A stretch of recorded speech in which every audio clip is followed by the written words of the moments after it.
Greetings, folks. Charles McNamara here with some local security news in New York.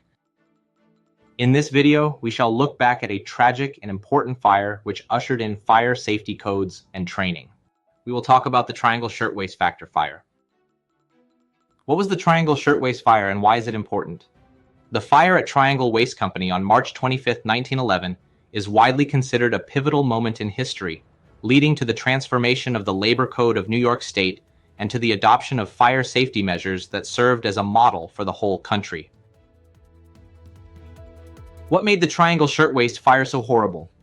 Blocked exits, broken fire escapes, and locked doors trapped many of the workers and prevented them from making it out alive.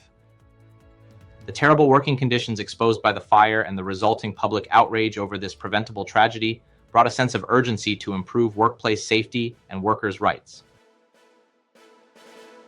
The fire marshal concluded that the likely cause of the fire was the disposal of an unextinguished match or cigarette butt in a scrap bin containing 2 months' worth of accumulated cuttings.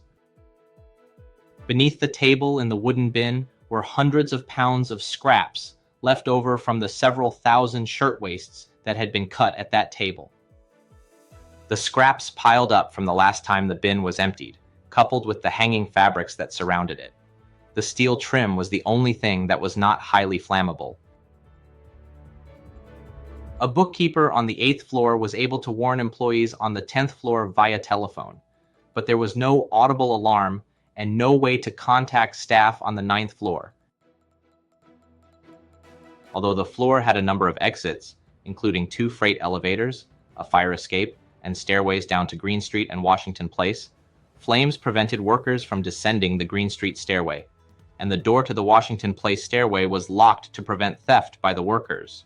The locked doors allowed managers to check the women's purses. The fire department arrived quickly, but was unable to stop the flames, as their ladders were only long enough to reach as high as the 7th floor. The fallen bodies and falling victims also made it difficult for the fire department to approach the building. The fire brought to light the story of America's underclass of immigrant labor forced to work excessively long hours for low wages in unsanitary and dangerous working conditions. Prior to the fire, the Triangle Shirtwaist Company was already well known outside the garment industry. Most of the victims were recent Italian or Jewish immigrant women and girls aged 14 to 23. Of the victims whose ages are known, the oldest victim was 43-year-old Providenza Pano, and the youngest were 14-year-olds Kate Leone and Rosaria Sarah Maltese. What was the result of the Triangle Shirtwaist Factory fire? The Triangle Shirtwaist Factory fire killed 146 workers and injured dozens more.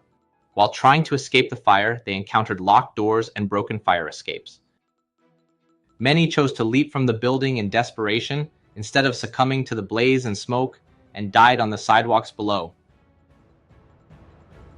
The company's owners, Max Blank and Isaac Harris, both Jewish immigrants, who survived the fire by fleeing to the building's roof when it began, were indicted on charges of first- and second-degree manslaughter in mid-April.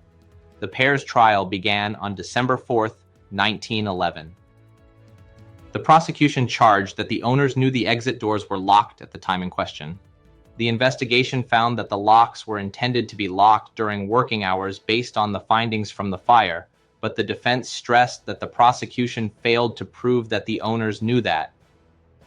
The jury acquitted the 2 men of first- and second-degree manslaughter, but they were found liable of wrongful death during a subsequent civil suit in 1913, in which plaintiffs were awarded compensation in the amount of $75 per deceased victim. The insurance company paid Blank and Harris about $60,000 more than the reported losses, or about $400 per casualty. The Remember the Triangle Fire Coalition is an alliance of more than 200 organizations and individuals formed in 2008 to encourage and coordinate nationwide activities commemorating the centennial of the fire and to create a permanent public art memorial to honor its victims. We would love to hear your thoughts on this, as this would be noted as one of the things that helped create the Fire and Life Safety Director's position and many case studies are always referring back to. Have you ever heard of this fire before today? How many drills have you taken part in? How many more of these incidents do we need to hear about before people take fire safety seriously in the workplace? Do you have any plans to take more formal fire safety training? We would love to hear from you on this topic, so comment below and don't forget to like, share, and subscribe to our channel.